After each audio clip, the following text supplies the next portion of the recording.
Night சாப்பிட்டுட்டு நம்ம என்ன ஆசைப்படுறோமோ அதை சத்தமா சொல்லிட்டு தூங்கணும்னு வச்சுக்கோங்களேன். அடுத்த நாள் நம்ம என்ன ஆசைப்படுறோமோ அந்த ரியாலிட்டியில இருப்போம். மறுபடியும் அந்த நாள் முடிஞ்சதுக்கப்புறம் நார்மலான ரியாலிட்டிக்கே வந்துருவோம். இந்த மாரி நீ 3 தடவ பண்ணலாம். அதே மாரி அந்த நாள்ல நடந்த எல்லா விஷயமும் உனக்கு ஞாபகமும் இருக்கும். கடைசியா ஒரு புளிப்பு மிட்டாய் வந்து நீ எடுத்து சாப்பிட்டன்னா, நீ எந்த ரியாலிட்டி சூஸ் பண்றியோ அதுவே வந்து உனக்கு உண்மையான லைஃபா மாறிடும். அதனால வந்து கேர்ஃபுல்லா இரு அப்படின்னு சொல்லி குடுத்துட்டு போயிடுறாங்க. இப்படி நைட்டும் ஆகுது. நைட் அவங்க புக் படிச்சுட்டு இருக்காங்க. திடீர்னு அந்த லெமன் டிராப்ஸ் ஞாபகம் வருது. எடுத்து போடுறாங்க. போட்டுட்டு படுத்துடுறாங்க. மறந்துட்டேன் சத்தமா சொல்லணும்ல அப்படின்னு சொல்லிட்டு டோஸ்ட் அப்படின்னு சொல்றாங்க. என்னன்னு பார்த்தீங்கன்னா, இவங்களுக்கு டோஸ்ட்ன்ற கடைய உருவாக்கணும்ன்றது ரொம்ப ஆசை இல்லையா? அதனால சரின்னு சொல்லிட்டு படுத்து தூங்கிர்றாங்க. முழிச்சு பார்க்குறாங்க. உங்க ஹேர் கட்டே வித்தியாசமா இருக்கு. இவங்க ஒரு பாஷான வீட்ல எந்திரிக்கிறாங்க. அவங்க ஃபுல்லா எல்லாருமே வந்து எக்ஸ்பென்சிவான இந்த மாரி நெறைய விஷயம் இருக்கு. இவங்களுக்கு ஃபோனும் வருது.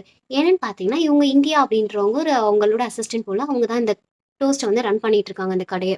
ஹீரோயின் கால் பண்ணி "சீக்கிரம் வா! நீ சொன்னேல்ல அந்த ஸ்டார் குடுப்பாங்க இல்லையா? அந்த கம்பெனி வந்திருக்காங்க. உனக்கு 2வது ஸ்டார் குடுக்க போறாங்க. அது உன்ன நேர்ல தான் பார்த்து குடுக்கணும்னு சொல்றாங்க" அப்படின்னோனே, "ஓ! அப்படியா? சூப்பர், சூப்பர்" அப்படின்னு சொல்லிட்டு இவங்க என்ன பண்றாங்க